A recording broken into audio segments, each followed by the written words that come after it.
stolen at birth by a mysterious woman disguised as a nurse. The baby was kidnapped. The baby was gone. Then, suddenly, 14 months later, he's found. Or is he? This is my life, and this is my only shot at solving these mysteries. Barbara Walters with a 50-year-old case that suddenly turned red hot. This couldn't be an easy case, could it, Barbara? A grown man's obsession with finding out if he's the real baby Paul. Hundreds of new leads pouring in. The crib was over by the window. DNA clues, stunning age progression images. If he's not the real Paul, is this man? It's ghostly to see it in person. And finally, the shocker that changes everything. Do you know who stole this baby? Yes, my mother. Is there finally an answer? Who was really stolen at birth? Welcome to 2020 on ID. I'm John Quinones. It was a story that made sensational headlines. A day-old baby snatched from the maternity ward. His parents overwhelmed. Reporters outside their home. A letter from the Pope. And police and FBI agents searching for their lost son. Then, more than a year later and hundreds of miles away, an answer to their prayers. A little boy was found abandoned. The FBI said they believed he was the missing child. But was he? 50 years later, that boy, Paul Franzak, says the FBI had it all wrong. And with the help of ABC News, a new search was launched. Barbara Walters first unraveled this mysterious tale in 2013. And there may finally be an answer to the question, who was stolen at birth? I want to show you some photographs. Looking at old family photos with Paul Franzak is a strange experience because the baby in his baby pictures is not him. How do you feel when you see this picture? I feel like I want to find him and hug him and make sure he's okay. Paul has a wife, Michelle, a daughter, Emma, and a fish named Blue. Say hello, Blue. A perfectly ordinary life. The problem, as he recently discovered, it is not his life. This mystery, born of a terrible crime, was supposedly solved nearly 50 years ago. But today it is a paradox, so strange, even his name is not his own. Who is Paul Franzak? That's what I hope we can find. The crazy, amazing story begins with a villain, an evil woman dressed in white, and a baby stolen at birth, half a lifetime ago in 1964. Lyndon Johnson was in the White House, leading a nation still reeling from the assassination of President Kennedy. A young journalist named Barbara something or other was breaking into television, appearing on the Today Show. And the original boy band was shaking up America.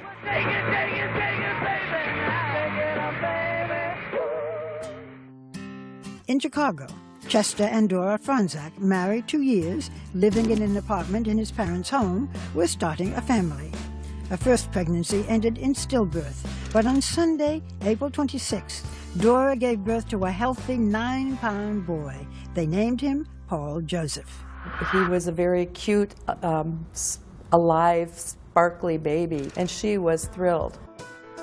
Mary Trenchard Petrie was a 19-year-old student nurse at Michael Reese Hospital in Chicago. She was in the maternity ward with Dora Franzak the day after her delivery. That whole thing is like a movie in my brain. I see myself in my uniform and as a student nurse. I see the joy that was when they brought the baby to her the first time, how thrilled she was.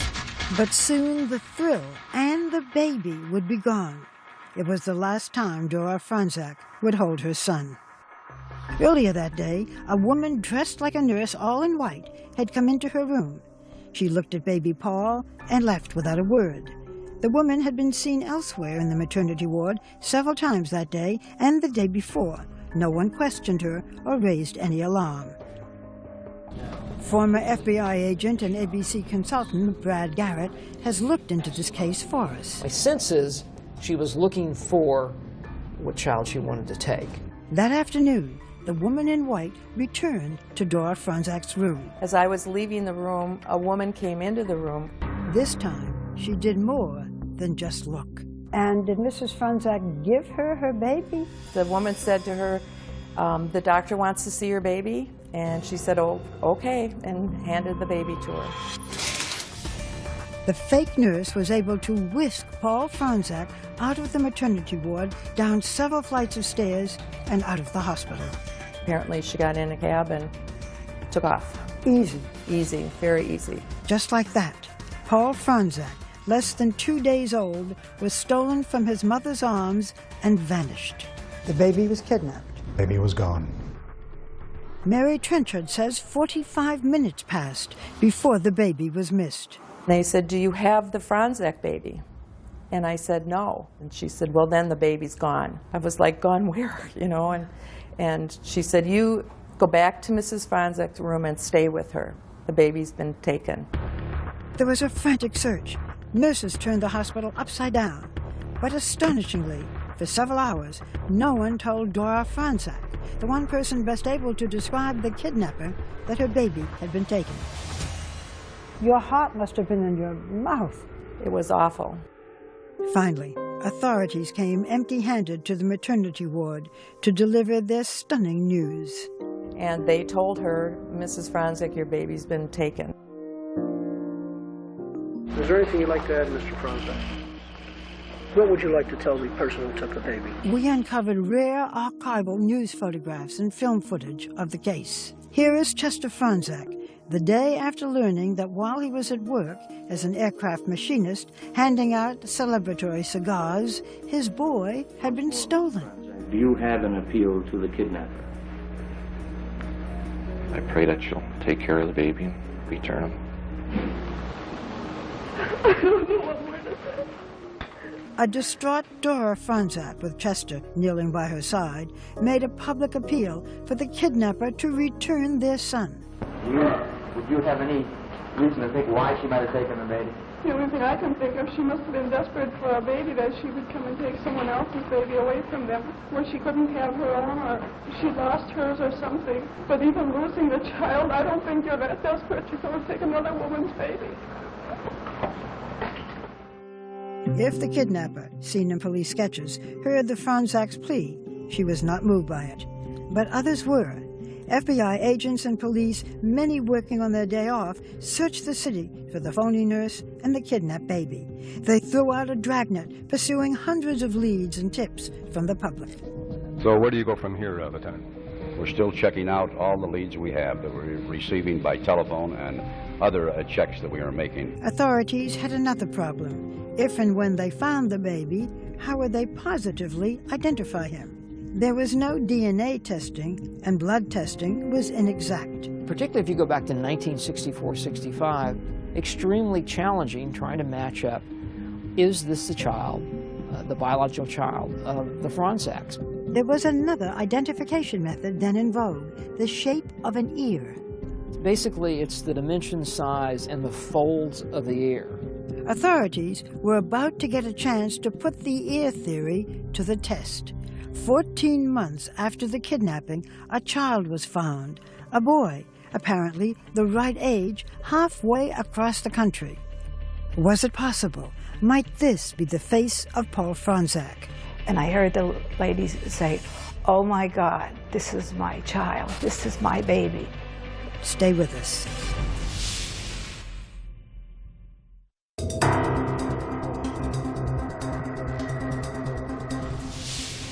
It was the biggest kidnapping since the Lindbergh baby. Paul Franzak, stolen at birth by a fake nurse. His angelic face peering from the front page was the last anyone had seen of him. Left behind were an empty crib and 2 broken hearts. A year passed, and then one day their phone rang. 800 miles away in Newark, New Jersey, a boy had been found.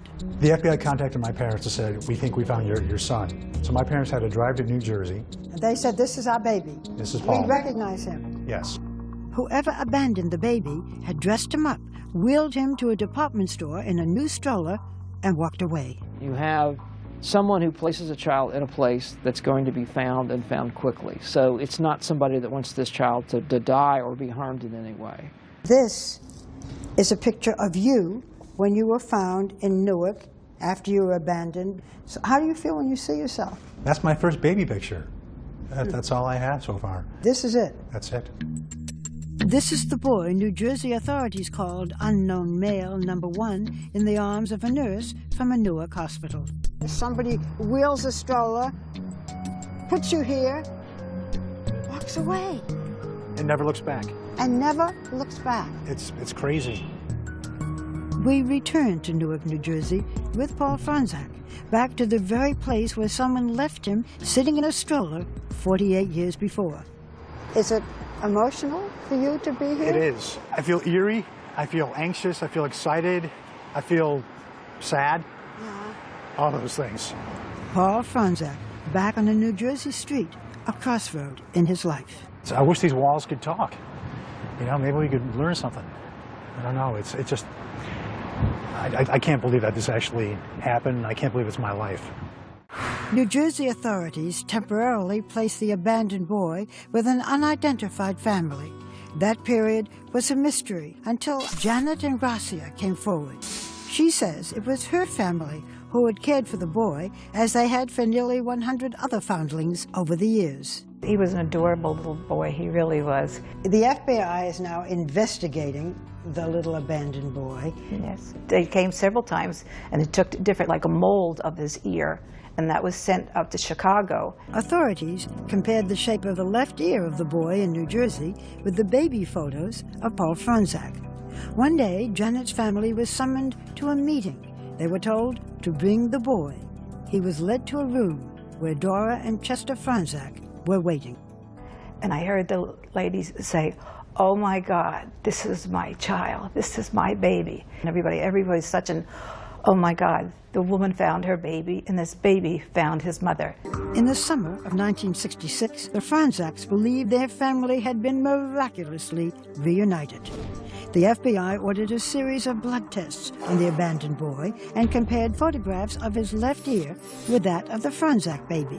Eventually confident enough that they informed the Franczaks, who said they had no doubt that the child was theirs. They brought him home to Chicago and, for the second time, named him Paul Joseph Franczak. Your parents were convinced. Why were they so convinced? I feel it's the FBI. The FBI is like the epitome of authority, and when they say, "This is your child," I would believe them. That's it. And that ended the search. Yes. At that point, everyone stopped looking for Paul Franczak. That was the end of the story. Yes. Tell me about your childhood. Was it happy? Yeah, it was a great childhood. Barbecues, family get-togethers, family vacations. The family, so often filmed in heartbreak, now recorded home movies of their own.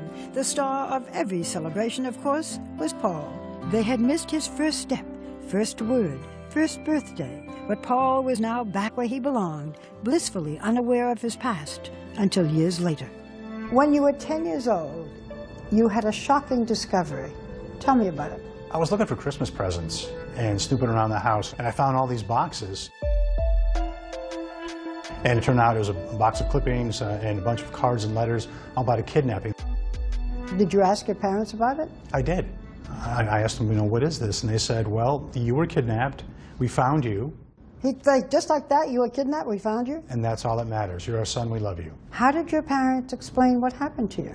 They really didn't talk about it. It was something that we really didn't bring up in the house. It was a very touchy subject. Did you ever feel that there was anything out of the ordinary when you were growing up? Well, I did notice that I didn't resemble anybody in my family. You had a brother?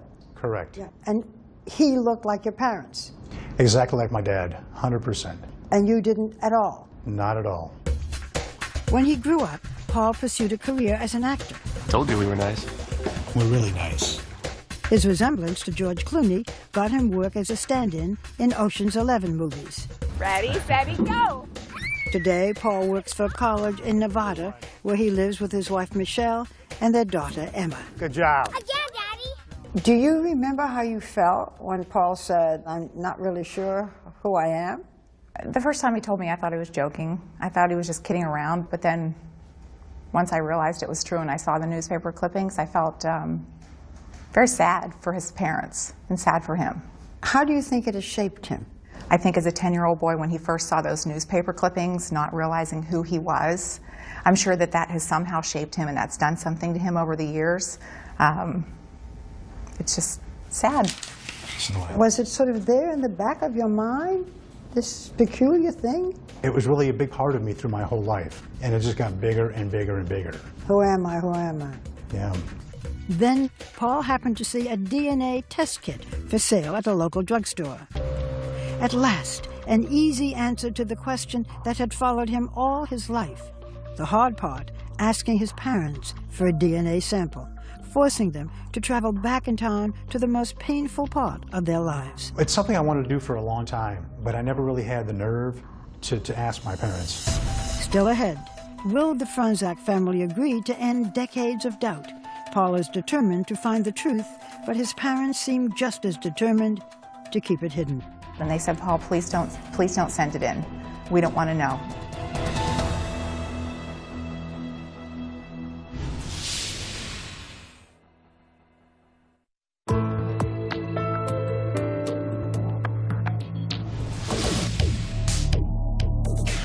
From his home in Las Vegas, a city defined by luck and loss, Paul Franzak took the biggest gamble of his life. After decades of wondering, of suspecting that he might not be the baby stolen from his mother's arms, he asked his parents for samples of their DNA. I think I got him off guard a little bit, because I mentioned to my mom, did you ever really wonder if I was really your child? She said, yeah, we thought about it. I said, well, what if we can find out a way? And they said, well, yeah, we'd like to know. And then I went and got the DNA kit, and it was all done in 5 minutes. But later, second thoughts. Were you ready to handle whatever secrets might come out? Yes. Were your parents ready to handle the secrets? No. They called me and they said, we don't want you to have that test done. And if you do it, we don't want to know. I had the packet ready to go on my desk in my house for about 3 weeks. And I would pass it every day, fighting with whether to do it or not. And finally one day I told my wife, I said, you know what? I have to do this. I really need to know. It was the answer that he had anticipated and feared. The results were in. The test that would tell him if he'd been living a lie. Describe the moment when you got the results of the DNA test. I got the phone call. I found out that there was no remote possibility that I was a Franzak child. And all of a sudden I felt the color drain from my face. And I said, are you okay? And he said, I don't know. He said, I feel a little dizzy. I need to stay in my chair right now. And all of a sudden I started thinking, I don't know anything about myself. I don't know how old I am, my heritage, my birthday, all these things that people take for granted. Everything I thought was my life wasn't. He said, I don't know anything about myself. And I said, well, you do. You're my husband. You're Emma's dad. You know who you are. But who he is not this baby boy. For Chester and Dora Franzak, the fairy tale ending to their family tragedy was revealed to be just that, a fiction. How does a loving son say to his parents, you are not my biological parents? That was another hurdle I had to go through. My dad's 82, he has a hard time hearing on the phone. And my mom, I knew she would be very upset. So I really thought the best way would be to send them a letter. Would you read it? Sure. All right, so it's Dear Mom and Dad. First, I am your son and always will be. I love you both, and that will be forever. I am not the kidnapped baby that you had stolen from your arms on April 27, 1964.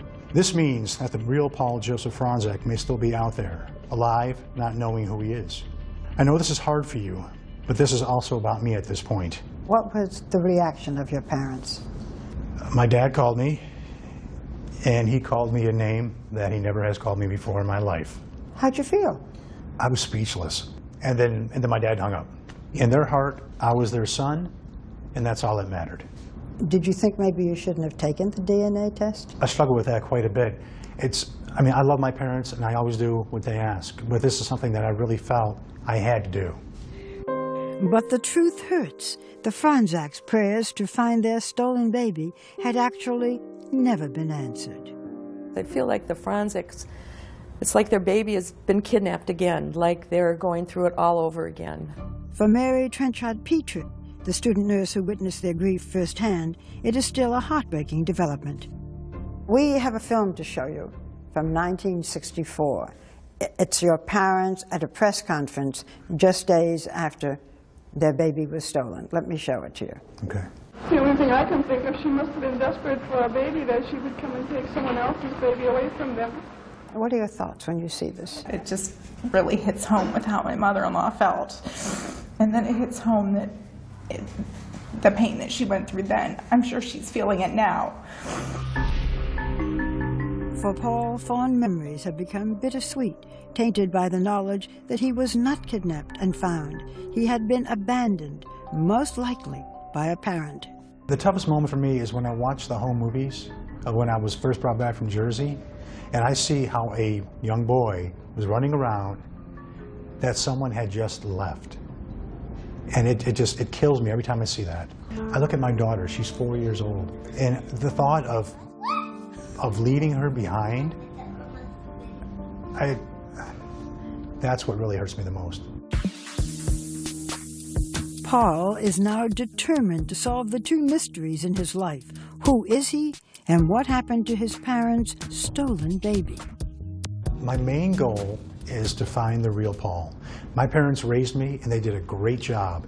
And I feel that if I don't do everything I can to help find the real child, then I'm not doing my job as a son. Don't you also want to find out who you are? It'd be a great bonus. To help Paul solve these mysteries, we introduced him to Brian Ross, our chief investigative correspondent, and ABC News consultant, Brad Garrett, a former FBI profiler. So we're starting to pull together, anybody who touched the case in your game. I'm in this for the long haul. To crack open a cold case that is 5 decades old, we hit the airwaves. I'm in Chicago for the hunt for a stolen baby. Asking viewers to test their memories and send in tips. So if you know anything about this case, let us hear from you. Next, the search for a 49-year-old man who could be the stolen baby. Is this a glimpse of the real Paul Franzak?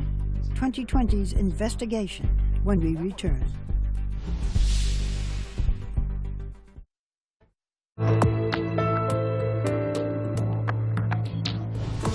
For decades, Paul Franzak had harbored doubts about whether he was really the baby stolen from a Chicago maternity ward some 50 years ago. And DNA tests had finally proved he was not the real baby Paul. But if not him, then who is? And who are Paul's true birth parents? ABC News chief investigative correspondent Brian Ross stepped in to help him find out.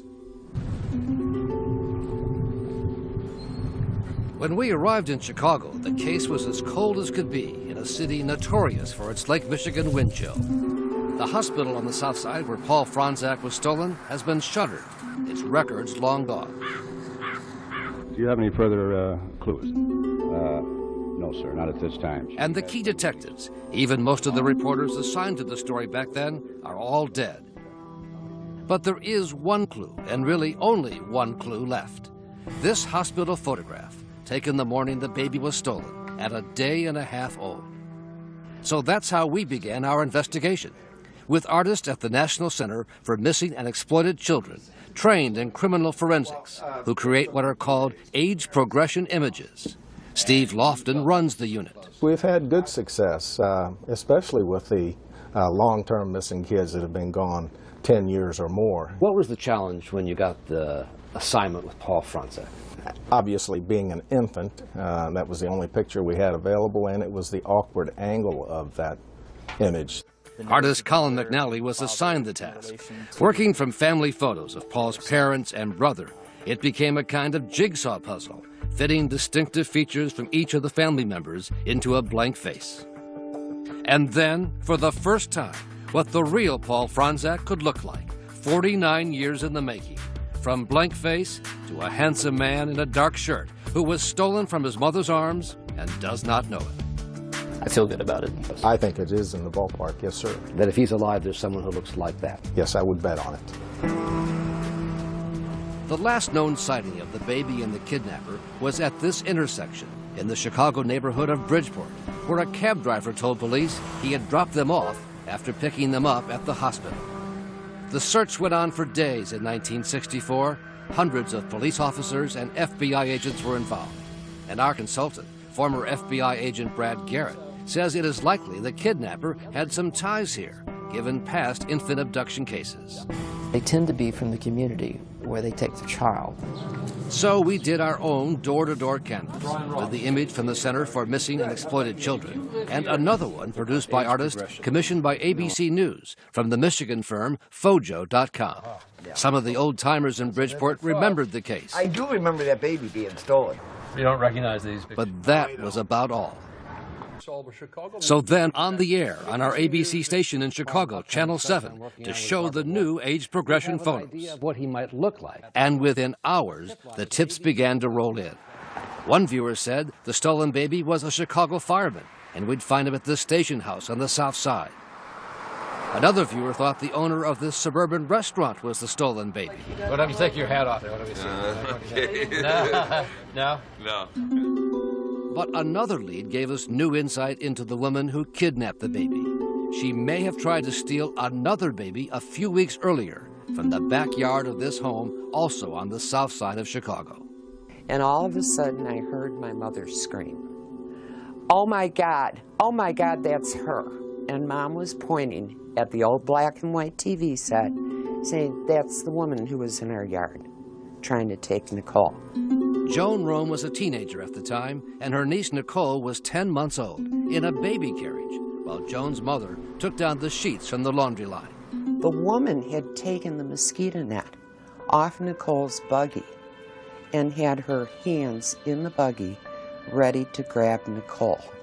She says her family called the local police precinct, but that there was never any follow-up.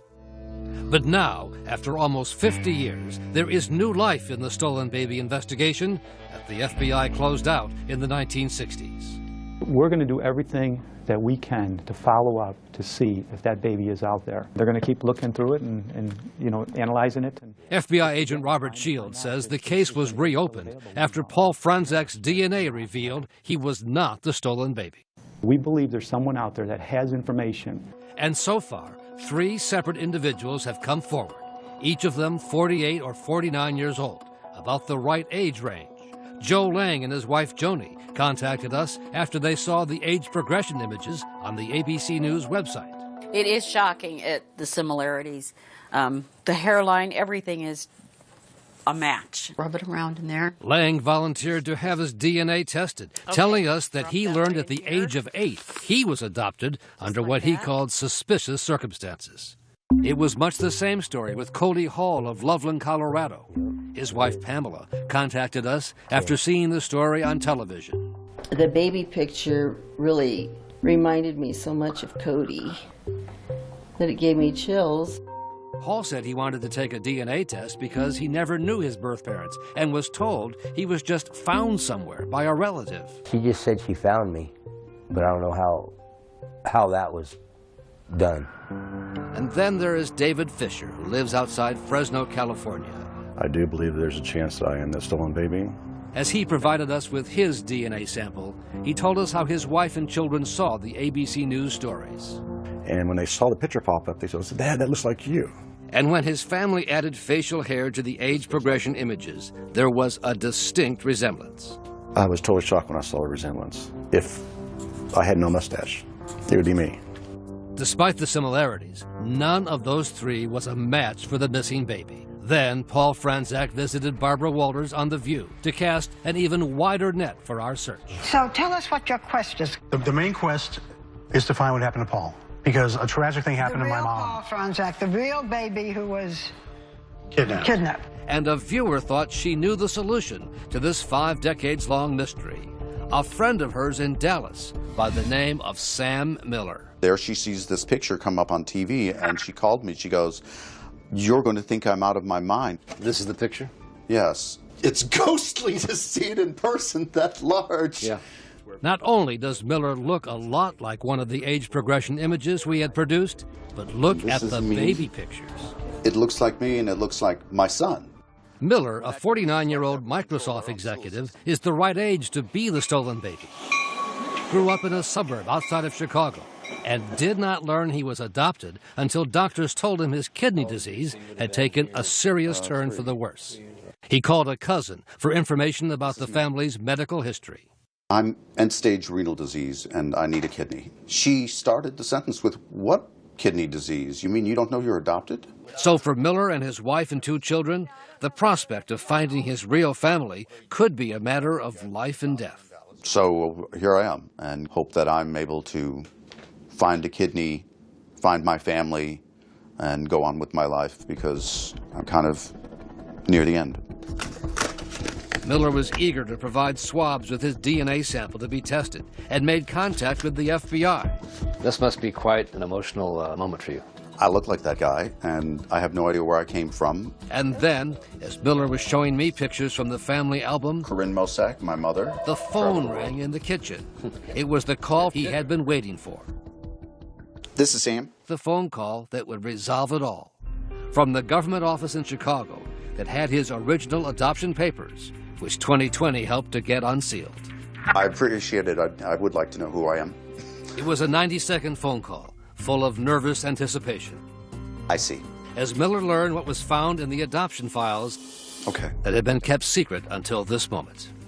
My birth mother was Sheila. If true, that meant that Miller had not been stolen, but given up for adoption legitimately. Not the stolen baby? No, they found my original birth certificate. For Sam and his family, hugs and tears and disappointment. You okay? Yeah, we'll be fine. And a new search for a family he now needs to find as he faces a kidney transplant to keep him alive. I have a brand new search. For us, it was back to Chicago and the discovery on the 2020 tip line of what, amazingly, would turn out to be an even more intriguing lead about who the kidnapper might be. Do you know who stole this baby? My mother. Your mother stole the baby? Yes. His name is Johnny Harbaugh, and what he told us about his mother may seem far-fetched, but it most definitely is not. It's a pretty serious charge that your mother kidnapped a baby. Right. But she was arrested a few times for suspicion of kidnapping babies. His mother's name was Linda Taylor, a notorious figure in Chicago in the 1970s and 80s, dubbed America's welfare queen and vilified by President Ronald Reagan. Her name is Linda Taylor. The Illinois Legislative Advisory Committee on Public Assistance investigated. Came up with 82 charges of welfare fraud, perjury, and bigamy. Among other things, they discovered 100 aliases and 50 false addresses. We began to look for her after our 2020 tip line provided this clue. The baby was stolen by a lady known as the welfare queen. She had many, many schemes to get money and would have most likely sold the baby. Linda Taylor died in 2002, but we found her son living in a Chicago suburb, prepared, he said, to finally tell what he knows about his mother and the stolen baby. Did he have a name? He had a name, but we called him Tiger. Harbaugh said he was a teenager living in this house in Chicago when he came home to discover a new baby. Was your mother capable of stealing a baby? My mother was capable of anything. Not only stealing a baby, but she could steal you. She was just that kind of woman. You know, she done however what it took for her to survive. Harbaugh said his mother was a master of disguise, could pass as white or black, Puerto Rican or Hawaiian, in her schemes to collect fraudulent welfare payments, sometimes posing as a doctor or a nurse. She had a room with nothing but wigs and nurse dresses and shoes. In the 1970s, when Linda Taylor was put on trial for welfare fraud, Miss Taylor, can we talk to you for a moment? She actually came under investigation for stealing the Franzak baby. From one newspaper account, one of her ex-husbands told agents that Miss Taylor appeared one day in the mid-1960s with a newborn baby, although she had not been pregnant. That would not surprise me. Isaiah Gant was Linda Taylor's lawyer at the time and told 2020 she never admitted anything, but he wouldn't put it past her to snatch a baby. The woman was just a chameleon. She could be anything. So I couldn't rule out the possibility that she could be involved in something like that. Her son Johnny says he came home from school one day and the baby was gone, taken, he believes, by one of his mother's boyfriends to Tennessee. But you're sure about this? I'm positive. Harbaugh said the man who took the baby worked at what was then the American Rivet Company, A former employee there confirmed to 2020 the name Harbaugh gave us and said the man indeed had moved to a small town in Tennessee. Our 2020 investigative team went to Tennessee, to the town of Sevierville, but we could find no current record of the man who supposedly took the stolen baby here so many years ago. What would you say to the Franzak parents, Mr. and Mrs. Franzak? They had their baby taken away a day and a half old. Back then, I was young, a baby, you know, and I seen so many of them. I mean, there's nothing I could say to them. I mean, I couldn't apologize enough for not turning her in. Cold comfort for the Franzak parents so many years later. When we come back, Paul's search for his birth family gets his first big break, a DNA match. Oh, this is close. This is good, right? But will it be enough? This couldn't be an easy case. Stay with us.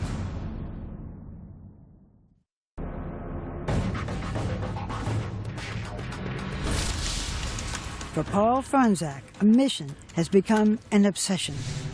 I gotta go again. Between breakfast Man. and ballet lessons, We're going to dance class. he is on the hunt. I work a full-time job, I have a family, but this is my life. And this is my only shot at solving these mysteries. So I put as much time as I can. Everyone goes to bed at night, I'm online researching. This is my first actual baby picture right here. His focus is finding his parents' stolen baby, but he is still searching for clues to his own identity. I feel kind of like an imposter because I'm using his birth certificate. Paul is out there, and I have his birth certificate, and I want to give it to him, and then I want to find mine. Desperate to find any connection to his biological family, Paul sent DNA samples to 3 genealogy sites, 23andMe, Family Tree DNA, and Ancestry.com. We took the sample that you gave us, and we put it on a chip. What that does is it gives us a unique DNA signature that only you have. So we compare your DNA to DNA from populations all over the world. So you're kind of like CSI, but you work with DNA. It's family history. The results were Paul's first indication of who he is and where he's from. There were surprises about his ethnic roots. You are 37%, according to our analyses, of European Jewish descent. Wow. Is that new? Well, I was raised a Roman Catholic. Well, so this is interesting. So now I've been twice baptized, and I'm actually Jewish. So it's kind of cool. I have to learn a whole new religion now. I'm excited about that. Even more exciting, a major development in Ancestry.com's search. Finally, a link to his first blood relative, a third cousin. I saw a third, and I'm like, oh, this is close. This is good, right? Yeah, it was like a lottery when I saw that. If you communicate with her and she wishes to work with you and help with you, looking at her family tree could actually be very informative. You have been in touch with that cousin. I have. And she got back to me and said, wow, how can I help? And how has she helped? She sent me a list of her relatives. I believe that once we actually have that family tree, we can start looking for where my DNA overlaps with their family. If any of her relatives lived in or near New Jersey, where Paul was abandoned, they could be the key to unlocking the mystery of who he is. So we have to kind of work on that path. To see if anybody really does know who you are or what happened. Right. But then another step, make that a leap closer. Paul got another match on Ancestry.com, this time a possible second cousin. Finding a second cousin match is substantially better than finding a third cousin match. For C.C. Moore, a genetic genealogist helping Paul with his case, it was a eureka moment. I was extremely excited. I thought we might be able to have a very quick resolution to this case. That cousin's name, Alan Fish, a 57-year-old from New York. A second cousin could unlock the mystery. Alan and Paul's parents could be first cousins, their grandparents siblings. But there is one ironic obstacle. Turns out Alan was himself adopted, so just like Paul, he was searching for his biological parents. To find that his closest match turns out to be adopted was just unbelievable, incredibly disappointing. This couldn't be an easy case, could it, Barbara? No, exactly. A setback, and then a tragedy.